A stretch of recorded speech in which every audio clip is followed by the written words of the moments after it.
오늘 우리에게 주시는 하나님의 말씀은 구약성경 룻기 4장 1절에서 12절까지 말씀을 우리 한 목소리로 함께 읽도록 하겠습니다. 하나님의 말씀 룻기 4장 1절에서 12절까지 말씀입니다.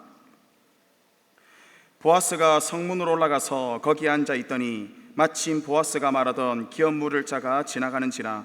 보아스가 그에게 이르되 아무개여 이리로 와서 앉으라 하니 그가 와서 앉음에 보아스가 그 성읍 장로 10명을 청하여 이르되 당신들은 여기 앉으라 하니 그들이 앉음에 보아스가 그 기업 물을 자에게 이르되 모압 지방에서 돌아온 나오미가 우리 형제 엘리멜렉의 소유지를 팔려 함으로 내가 여기 앉은 이들과 내 백성의 장로들 앞에서 그것을 사라고 내게 말하여 알게 하려 하였노라.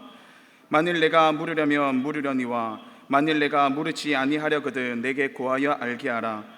내 다음은 나요 그 외에는 물을 자가 없느니라 하니 그가 이르되 내가 물으리라 하는지라. 보아스가 이르되 네가 나오미의 손에서 그 밭을 사는 날에 곧 죽은 자의 아내 모압 여인 룻에게서 사서 그 죽은 자의 기업을 그의 이름으로 세워야 할지니라 하니 그 기업 물을 자가 이르되 나는 내 기업에 손해가 있을까 하여 나를 위하여 물으지 못하노니 내가 물을 것을 네가 물으라. 나는 물으지 못하겠노라 하는지라. 옛적 이스라엘 중에는 모든 것을 물으거나 교환하는 일을 확정하기 위하여 사람이 그의 신을 벗어 그의 이웃에게 주더니 이것이 이스라엘 중에 증명하는 전례가 된지라. 이에 그 기업 물을 자가 보아스에게 이르되 네가 너를 위하여 사라 하고 그의 신을 벗는지라. 보아스가 장로들과 모든 백성에게 이르되 내가 엘리멜렉과 기련과 말론에게 있던 모든 것을 나오미의 손에서 산 일에 너희가 오늘 증인이 되었고 또 말론의 아내 모압 여인 룻을 사서 나의 아내로 맞이하고 그 죽은 자의 기업을 그의 이름으로 세워 그의 이름이 그의 형제 중과 그곳 성문에서 끊어지지 아니하게 하매 너희가 오늘 증인이 되었느니라 하니 성문에 있는 모든 백성과 장로들이 이르되 우리가 증인이 되나니 여호와께서 내 집에 들어가는 여인으로 이스라엘을 집을 세운 라힐과 레아 두 사람과 같게 하시고 네가 에브라데서 유력하고 베들레헴에서 유명하게 하시기를 원하며 여호와께서 이 젊은 여자로 말미암아 네게 상속자를 주사 네 집이 다말이 유다에게 낳아준 베레스의 집과 같게 하시기를 원하노라 하니라. 아멘. 저는 오늘 기업 물을 자가 누구인가 라는 제목으로 함께 말씀을 나누기를 원합니다. 희생이 없으면 아무것도 얻을 수 없다라는 그런 말이 있습니다. 희생이라는 말은 어떤 사람을 위하여서 자기 몸을 돌보지 않고 자기의 목숨이나 재산과 명예 따위를 버리거나 바치는 그러한 행위를 말합니다. 우리나라를 보면은 정말 수많은 사람들의 희생으로 말미암아 세워진 나라라는 것을 우리는 잘 알 수 있습니다. 1950년 6월 25일 북한의 기습 남침으로 시작된 6.25 전쟁은 자유 대한민국을 공산화하기 위하여서 북한의 김일성이가 계획하고 소련의 스탈린이 승인하고 중국의 마오쩌둥이 지원하였던 그러한 전쟁이었습니다. 만약 6.25 전쟁에서 우리나라가 패하였다면 어떻게 되었을까요? 아마 우리는 하나님을 섬기기보다 아바이 수령을 섬기고 있었을 것입니다. 그리고 우리에게는 어떠한 자유도 없이 그냥 노예가 되었을 것입니다. 정말 생각만 해도 끔찍하지 않습니까? 하지만 자유 대한민국을 지키기 위해서 자신의 목숨을 바친 수많은 사람들의 희생으로 말미암아 지금 저희 모두는 이처럼 자유 대한민국의 자유를 누리며 살고 있는 줄 믿으시길 바랍니다. 또한 6.25 전쟁 이후에는 어떻습니까? 전쟁 이후로 폐허가 된 이 나라에 지금의 우리 부모님들의 세대가 아니었다면, 우리 부모님들의 그러한 희생과 수고와 눈물이 아니었다면 이 나라가 이렇게 경제 강국이 될 수 있었겠습니까?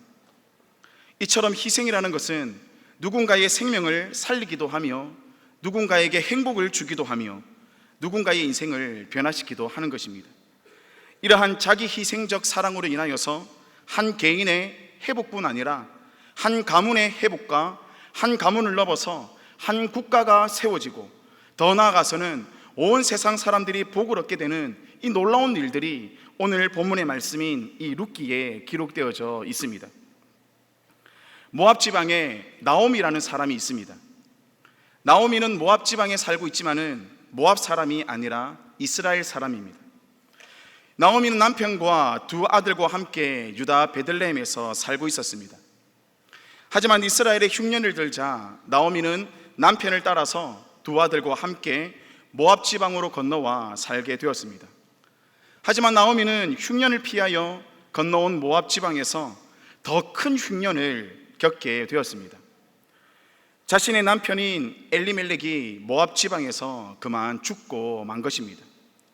그렇게 남편을 잃고 과부가 된 나오미는 두 아들과 함께 남았지만은 이내 곧 더 큰 불행을 겪게 됩니다. 나오미의 두 아들 말론과 기료는 모압 여인이었던 오르바와 룻과 결혼을 합니다. 하지만 그들이 모압 지방에 거주한 지 10년쯤에 두 아들 모두 죽고 만 것입니다. 나오미는 모압 지방에서 자신의 남편과 두 아들 모두를 잃고 말았습니다. 그렇게 과부가 된 나오미는 똑같이 과부가 된 자신의 두 며느리와 함께 살게 되었습니다. 저는 5살 때에 아버지가 돌아가셨습니다. 그렇다 보니 저는 어릴 적부터 과부 자식이라는 말을 참 많이 듣고 살았습니다. 한 번은 저희 어머니께서 밖에 다녀오시더니 남편 없는 과부는 서러워 살겠나 하시면서 화를 씩씩 내는 것입니다. 알고 보니까 밖에서 이 남편 없는 서름을 좀 당하셨던 것입니다. 그리고 또 한 번은 밖에 나갔다 오시더니 과부의 마음은 과부가 안다며 기분이 너무 좋아 보이셨습니다. 그래서 알아보니까 밖에서 만난 분들이 거의 전부 과부셨던 것입니다. 그래서 과부의 마음은 과부가 안다고 하셨던 것입니다. 아마 나오미 역시 두 아들이 살아있을 때보다 두 아들이 죽고 난 다음 이 며느리들이 과부가 되고 난 이후에 아마 며느리들을 대한 그 마음이 더 애틋했을 것입니다. 이러한 나오미의 며느리를 향한 애틋한 마음이 룻기 1장 8절과 9절에 잘 표현되고 있습니다. 8절과 9절을 한번 읽어보도록 하겠습니다. 나오미가 두 며느리에게 이르되 너희는 각기 너희 어머니의 집으로 돌아가라. 너희가 죽은 자들과 나를 선대한 것 같이 여호와께서 너희를 선대하기를 원하며 여호와께서 너희에게 허락하사 각기 남편의 집에서 위로를 받게 하시기를 원하노라 하고 그들에게 입맞춤에 그들이 소리 높여 울며. 나오미는 모압 지방에서 여호와께서 자기 백성을 돌보시사 그들에게 양식을 주셨다라는 이 소식을 듣게 되었습니다. 그래서 나오미는 이제 자신이 나왔던 유다 베들레헴으로 돌아가려고 했습니다. 그래서 자신의 며느리인 오르바와 룻을 불러서 더 이상 자신 곁에 남아서 고생하지 말고 너희들은 다른 좋은 남편을 만나서 그들에게서 위로를 받고 살아라고 그렇게 권면을 하였던 것입니다. 이것으로만 보아도 이 나오미가 얼마만큼 자신의 며느리를 아끼고 있는지 우리는 잘 볼 수가 있습니다. 하지만 오르바와 룻 모두 완강하게 나오미의 말을 거절하였습니다. 하지만 오르바는 이내 곧 시어머니에게 입맞춤으로써 나오미를 떠나고 말았습니다. 하지만 룻은 전혀 흔들림이 없었습니다. 오히려 자신을 떠나라는 그 시어머니를 향하여서 룻이 이렇게 고백합니다. 룻기 1장 16절과 17절의 말씀입니다. 룻이 이르되 내게 어머니를 떠나며 어머니를 따르지 말고 돌아가라 강권하지 마옵소서. 어머니께서 가시는 곳에 나도 가고 어머니께서 머무시는 곳에서 나도 머물겠나이다. 어머니의 백성이 나의 백성이 되고 어머니의 하나님이 나의 하나님이 되시리니 어머니께서 죽으시는 곳에서 나도 죽어 거기 묻힐 것이라. 만일 내가 죽는 일 외에 어머니를 떠나면 여호와께서 내게 벌을 내리시고 더 내리시기를 원하나이다 하는지라. 결국 나오미는 룻과 함께 유다 베들레헴으로 돌아가게 되었습니다. 나오미와 룻이 유다 베들레헴에 이르자 그곳 사람이 나오미를 알아보았습니다. 그렇게 자신을 알아보고 자신의 이름을 부르는 그 사람들을 향하여서 나오미는 자신의 이름을 더 이상 나오미라 부르지 말고 마라라고 부르게 하였습니다. 나오미의 이름의 뜻은 나의 기쁨이라는 뜻입니다. 그리고 마라라는 이름의 뜻은 괴로움이라는 뜻입니다. 그만큼 지금 이 나오미는 자신이 당한 현실을 너무너무나도 괴로워하고 있었다라는 사실을 우리는 잘 알 수 있습니다. 정말 나오미는 자신의 이름을 나오미라 하지 말고 마라라 불러라 할 만큼 정말 극심한 그러한 괴로움 속에 있었던 여인이었습니다. 하지만 아무리 절망적이고 괴로운 현실이라 할지라도 하나님의 계획은 언제나 선하시며 모든 것에 합력하여 선을 이루시는 그러한 하나님이신 줄 믿으시기를 바랍니다. 나오미와 룻이 베들레헴에 왔을 때에 그때가 언제라고 말하고 있습니까? 보리를 추수하기 시작할 때라고 말하고 있습니다. 룻기 1장 22절의 말씀입니다. 나오미가 모압 지방에서 그의 며느리 모압 여인 룻과 함께 돌아왔는데 그들이 보리 추수할 때에 베들레헴에 이르렀더라. 이것은 단순히 보리 추수 시작할 때라기보다는 하나님께서 나오미와 룻을 위하여서 계획하시고 준비하신 때라는 것을 저희들은 알 수 있습니다. 왜냐하면은 룻이 나오미를 복양하기 위하여서 이삭을 주우러 간 곳이 바로 보아스의 밭이었기 때문입니다. 룻은 보리 추수 시작할 때에 보아스의 밭에서 보아스를 만난 것입니다. 보아스 역시 마침 보리 추수 시작할 때에 자신의 밭에서 일하는 일꾼들을 격려하기 위하여서 베들레헴 성읍으로 갔습니다. 그리고 그곳에서 룻을 만나게 된 것입니다. 만약에 나오미와 이 룻이 베들레헴에 도착했을 때가 보리 추수 시작할 때가 아니라면은 룻은 보아스를 만나지 못하였을 것입니다. 하지만 모든 것에 합력하여 선을 이루시는 우리 하나님께서는 정말 0.1도 오차 없이 정확하게 나오미와 룻이 베들레헴에 이른 때가 보리 추수할 때가 되게 하셔서 그 밭에서 보아스를 만나게 하셨던 것입니다.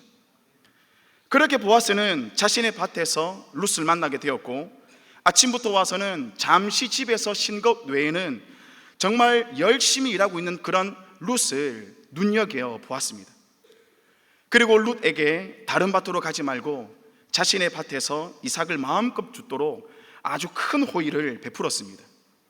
룻은 자신에게 큰 호의를 베푼 보아스에 관한 이야기를 자신의 시어머니인 나오미에게 가서 말합니다. 그러자 나오미는 룻에게 그 사람은 우리와 가까운 우리 기업을 물을 자 중에 하나라는 사실을 알려줍니다. 여기서 기업 물을 자라는 것은 형제를 대신하여 보수할 자 또는 형제의 억울함을 회복할 자라는 그러한 말입니다. 이러한 기업 물을 자는 히브리어로 고엘이라고 합니다. 이스라엘은 이러한 고엘 제도를 통하여서 전통적으로 형제가 자손이 없이 죽으면은 가장 가까운 형제가 죽은 형제의 아내와 결혼을 하여서 아들을 낳아 주어 죽은 형제의 대를 잇게 하는 그러한 권리와 의무를 다하게 되는 것입니다. 또한 가까운 친척이 가난하여서 팔아버린 땅을 다시 찾아 주어야 하는 그 의무도 다해야 하는 것이 바로 이 고엘 제도인 것입니다. 이것이 바로 기업 물을 자의 의무인 것입니다. 나오미는 이러한 기업 물을 자의 의무를 보아스가 할 수 있도록 룻에게 말하여서 보아스에게로 들어갈 것을 가르쳐 줍니다. 그리고 룻은 나오미의 말대로 타작마당 곡식단 더미 끝에서 누워 자고 있던 보아스 곁에 눕습니다. 그렇게 잠을 자고 있던 보아스는 여인의 인기척에 깜짝 놀라 일어나 보니 그 여인이 다름 아닌 룻이었습니다. 룻의 이러한 행동은 아마 오늘날로 치면은 아주 큰 범죄에 속하겠지만은 그 당시의 문화로 보면은 룻의 이러한 행동은 보아스에 대한 청혼이었습니다. 룻기 3장 9절의 말씀에는 이렇게 나와 있습니다. 이르되 네가 누구냐 하니 대답하되 나는 당신의 여종 룻이오니 당신의 옷자락을 펴 당신의 여종을 덮으소서 이는 당신이 기업을 물을 자가 됨이니이다 하니. 보아스 역시 룻을 아내로 삼고 싶었습니다. 하지만 문제가 하나 있었습니다. 그것은 바로 자신보다 더 가까운 기업 물을 자가 있었기 때문입니다. 그래서 보아스는 자신보다 더 가까운 기업 물을 자를 성문에서 만나서 모압 지방에서 돌아온 나오미가 우리 형제 엘리멜릭이 가지고 있는 밭을 팔려고 하는데 그 밭을 사서 기업 물을 자로서 네가 책임을 다하라고 말하고 있습니다. 그러자 그 사람이 대뜸 자신이 그 책임을 지겠다라는 것입니다.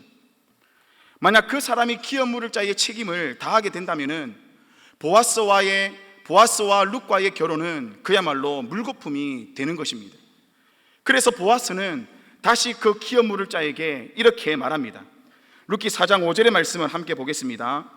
보아스가 이르되 네가 나오미의 손에서 그 밭을 사는 날에 곧 죽은 자의 아내 모압 여인 룻에게서 사서 그 죽은 자의 기업을 그 이름으로 세워야 할지니라 하니, 보아스는 엘리멜렉이 가지고 있는 밭뿐만 아니라 거기에 덧붙여서 죽은 자의 아내인 룻도 아내로 삼아서 죽은 자의 기업을 이어야 한다라고 말하였습니다. 그러자 이 말을 들은 그 사람은 기업 물을 자의 책임과 의무를 포기하고 말았습니다.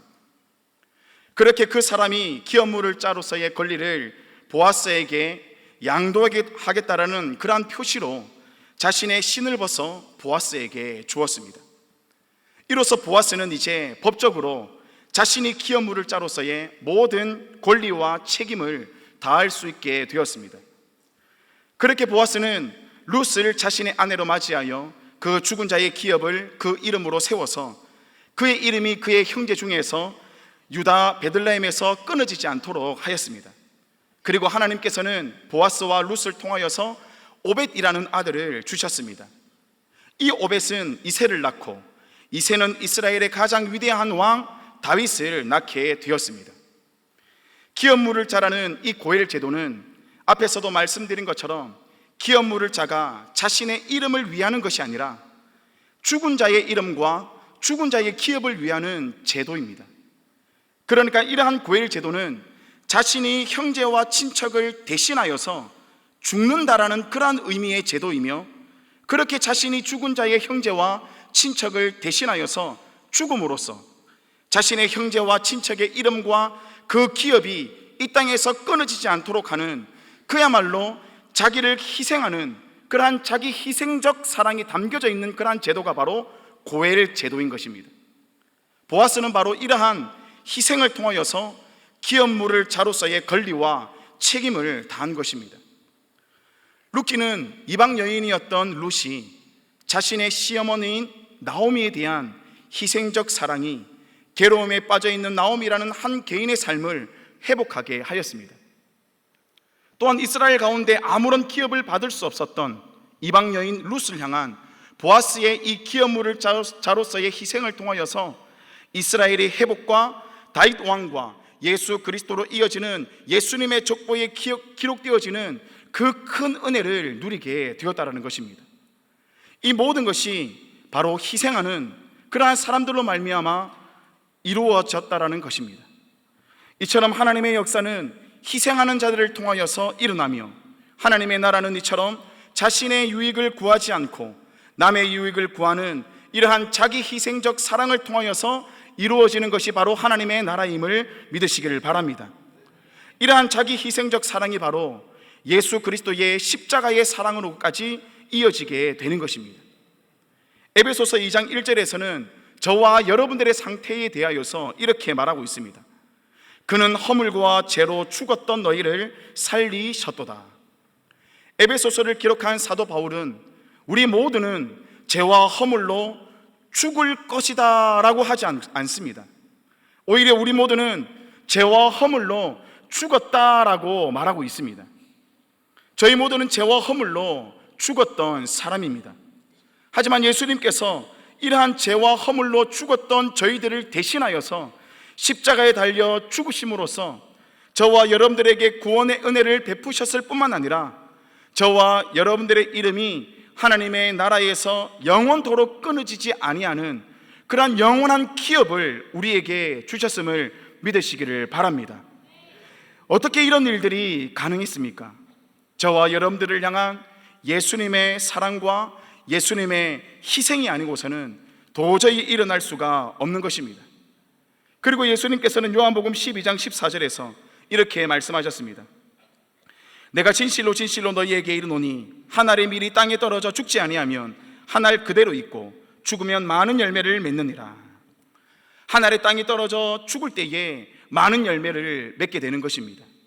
한 알의 밀이 땅에 떨어져 죽지 않으면 아무런 일도, 아무런 열매도, 아무런 역사도 일어나지 않는 것입니다. 한 알의 밀이 땅에 떨어져 많은 열매를 맺듯이 저희 모두가 한 알의 밀이 되어서 희생함으로써 많은 열매가 맺어지는 그러한 은혜가 있게 되는 것입니다. 그렇게 저희 모두가 한 알의 밀이 되어서 이 땅 가운데 예수 그리스도의 그 이름 앞에 하나님께서 세우신 주의 몸된 교회와 성도들을 위하여서 희생함으로써 많은 열매를 맺어가는 그러한 저희 모두가 되기를 주님의 이름으로 축원합니다.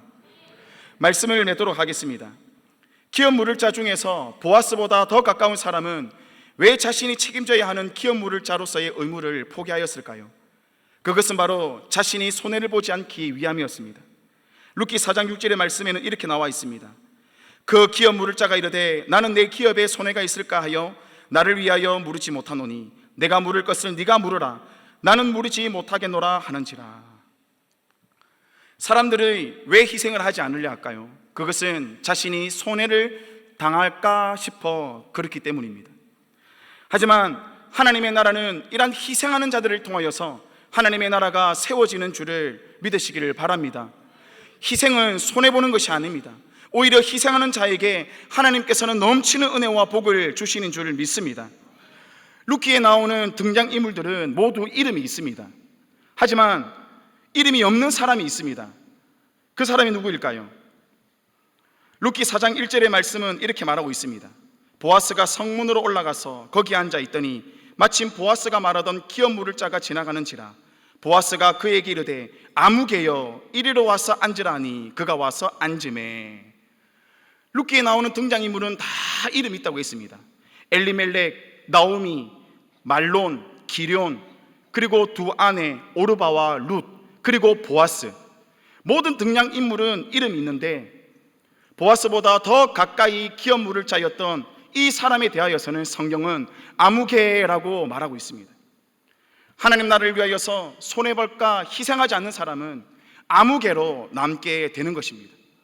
하지만 하나님 나라를 위하여서 자신의 손해에도 불구하고 희생함으로써 주님의 몸된 교회를 세우고 성도를 세워나가는 그러한 자기 희생적 사랑을 통하여서 그렇게 헌신하는 자들은 하나님께서 우리의 이름을 기억하시고 하나님께서 우리에게 큰 복을 주실 뿐만 아니라 하나님의 나라가 확장되어지는 놀라운 복의 근원으로 우리를 삼게 하여 주실 줄 믿습니다. 이러한 기업 물을 자로서의 자기 희생적 삶을 살아가는 저희 모두가 되시기를 주님의 이름으로 축원합니다. 아멘.